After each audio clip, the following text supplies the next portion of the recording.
I had a discussion with this wonderful saint who has since died this year, Herman Stempfli, at our seminary, who taught preaching. And he said to me one day, the era of the so-called great preachers is gone. He said a time when there were a few great names that everybody knew and everybody enjoyed listening to.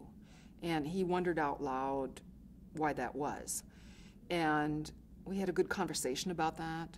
And I think the great preachers, as one might list them, came in times when they may have been some of the most articulate and educated people in their communities, and did get a name of great preacher.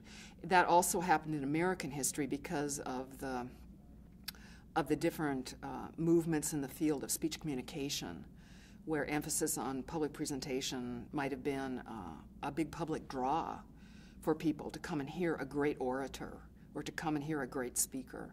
So I think great preachers historically has been couched in that larger issue of the American public, especially in the 19th century, wanting to hear a great speaker, let alone a great preacher.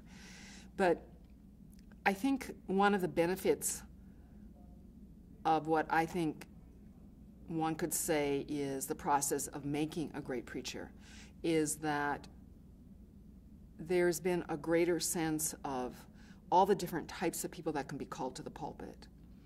And there's a realization that local theology is really important. It's not just the big crowds or the big names, but that in a small congregation in northern Minnesota with only 30 people in the pews, there may be extraordinarily great preaching.